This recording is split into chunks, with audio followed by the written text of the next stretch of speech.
संध्या तैयार होकर अपने कमरे से बाहर आई। संध्या ने जीन्स और ट्यूब टॉप पहन रखा था। अरे संध्या बेटी, कहाँ जा रही हो? माँ, आज मैं रजनी के साथ शॉपिंग पर जा रही हूँ। परसों कॉलेज में हमारी फेयरवेल पार्टी है, उसके लिए ड्रेस खरीदनी है। ये तुमने कैसे कपड़े पहने हैं संध्या? आधा बदन दिख रहा है। जरा ढंग के कपड़े पहन लो, अब तुम्हारी शादी होने वाली है। शादी के बाद तुझे ऐसे कपड़े पहनने को नहीं मिलेंगे। अरे माँ, ये आजकल का फैशन है, मॉडर्न जमाना है। मैं तो शादी के बाद भी ऐसे ही कपड़े पहनूंगी। तुम बस मेरे लिए सास भी मॉडर्न ढूंढना जो मेरी तरह कपड़े पहनती हो। इतना बोलकर संध्या अपनी सहेली रजनी के घर चली गई। दोनों सहेलियां फेयरवेल पार्टी के लिए शॉपिंग करने मॉल गई। संध्या ने काफी मॉडर्न कपड़े खरीदे। शॉपिंग करके दोनों अपने अपने घर आ गए। अच्छा रजनी, मिलते हैं फेयरवेल वाले दिन। ओके संध्या, बाय। संध्या की कॉलेज की पढ़ाई पूरी हो चुकी थी। परसों फेयरवेल पार्टी थी। पार्टी में संध्या ने काफी मॉडर्न कपड़े पहने। कॉलेज की पढ़ाई खत्म होने के बाद संध्या के माता पिता उसकी शादी के लिए लड़के देखने लगे। एक दिन संध्या को देखने के लिए लड़के के माता पिता आए। लड़के की माँ ने काफी मॉडर्न कपड़े पहन रखे थे, जीन्स और क्रॉप टॉप। उन्हें देखते ही संध्या ने अपनी माँ से कहा, माँ, मेरी तरफ से शादी के लिए हाँ है। अरे लेकिन लड़का तो आया ही नहीं है, तू उसे भी तो देख लेती। अरे माँ, लड़के की माँ इतनी मॉडर्न है तो लड़का भी मॉडर्न ही होगा। मुझे मेरी सास बहुत पसंद है। संध्या हंसने लगती है। लड़के वालों को भी संध्या बहुत पसंद आई। दोनों तरफ से औपचारिक बातें हुई और शादी पक्की हो गई। बहुत जल्द संध्या की शादी रोहन के साथ हो गई। संध्या खुशी खुशी अपने ससुराल आ गई। ससुराल आकर संध्या के पैर मानो जमीन पर नहीं टिक रहे थे। संध्या अपने कमरे में शादी के जोड़े में बैठी थी। तभी उसकी सास मानवी ने आकर उससे कहा, अरे संध्या बहू, तू अभी तक शादी के जोड़े में बैठी है? जा जाकर कपड़े बदल ले और ले ये गाउन पहन ले। संध्या की सास ने उसे एक बहुत ही मॉडर्न लुक का रिवीलिंग गाउन पहनने के लिए दिया, जिसे देखकर संध्या ने सोचा, कितने खुले विचारों वाले लोग हैं। मैं कितनी लकी हूँ कि मुझे इतनी मॉडर्न सास मिली है। संध्या ने फौरन अपने कपड़े बदल लिए और गाउन पहनकर बैठ गई। शादी की सारी रस्में संध्या के गाउन ड्रेस में ही पूरी हुई। रात को सब लोग खाना खाकर सोने अपने अपने कमरे में चले गए। संध्या भी रोहन के साथ अपने कमरे में सो रही थी। तभी उसे बहुत जोर की सुसु आई। उफ, कितनी जोरों की नींद आ रही है। ऊपर से सुसु को भी अभी आना था। संध्या नींद में थी। वो अपनी आंखें मलते हुए कमरे से बाहर निकली और बाथरूम में गई। नींद में होने के कारण वो ठीक से देख नहीं पाई और उसका पैर बाथरूम में दरवाजे के पीछे रखे हगीज से जा टकराया। संध्या की नींद खुल गई। अरे, दरवाजे के पीछे ये क्या रखा हुआ है? संध्या ने देखा कि एक पॉलिथीन में बांधकर कुछ रखा हुआ था। संध्या ने पॉलिथीन खोलकर देखा तो उसमें हगीज रखा हुआ था, जिसमें सुसु पॉटी भी लगी हुई थी। संध्या ने तुरंत उस हगीज को जमीन पर फेंकते हुए कहा, छी छी छी, ये तो हगीज है। लेकिन घर में हगीज कौन पहनता है? शादी में कई मेहमान आए थे जिनके छोटे छोटे बच्चे थे। शादी में जरूर कोई ऐसा मेहमान आया होगा जिसका छोटा बच्चा होगा। ये हगीज उसी बच्चे की होगी। संध्या ने हगीज को वापस पॉलिथीन में रख दिया और सुसु करके अपने कमरे में आ गई। कुछ दिनों के बाद घर से सारे मेहमान चले गए। रोज की तरह एक दिन संध्या बाथरूम में नहाने गई तो उसे फिर हगीज मिला जो पॉलिथीन में बांध कर रखा हुआ था। अब तो सारे मेहमान चले गए हैं, घर में कोई बच्चा भी नहीं है, फिर ये हगीज किसका हो सकता है? संध्या ने घर की नौकरानी से कहकर हगीज को बाहर फेंकवा दिया। वो नहा धोकर अपने कमरे में आ गई। संध्या ने धीरे धीरे घर का कामकाज संभालना शुरू कर दिया था। यूं तो घर के सभी काम के लिए नौकरानी थी, लेकिन नौकरानी को क्या काम करना है ये बताना संध्या का काम था। संध्या घर में साफ सफाई का बहुत ध्यान रखती थी, लेकिन रोजाना सफाई करने के बाद भी उसे बाथरूम में हगीज जरूर मिलता था, जिसे देखकर संध्या परेशान रहने लगी थी। दरअसल संध्या की सास मानवी को कपड़े में ही सुसु और पॉटी करने की आदत थी, इसलिए वो हगीज पहनती थी। इस बात से अनजान संध्या एक दिन मानवी से बोली, माँ जी, ना जाने हमारे बाथरूम में रोज हगीज कौन रख जाता है। मुझे तो अपनी नौकरानी ललिता पर शक है। हाँ संध्या बहू, मुझे भी ललिता पर ही शक है। तुम उस पर नजर रखा करो। जिस दिन उसे रंगे हाथों पकड़ लिया ना, उस दिन उसे काम से निकाल देंगे। अब संध्या अपनी नौकरानी ललिता पर नजर रखने लगी।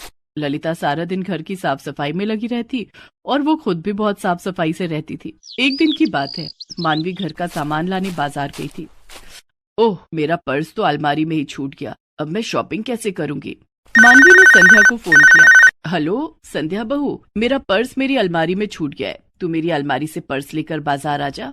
ठीक है माँ जी। संध्या फोन रख देती है और मानवी के कमरे में जाकर उसकी अलमारी खोलती है और उसमें मानवी का पर्स ढूंढने लगती है। संध्या मानवी का पर्स ढूंढ ही रही थी कि उसके सिर पर अलमारी में रखा हुआ ढेर सारा हगीज गिरने लगता है।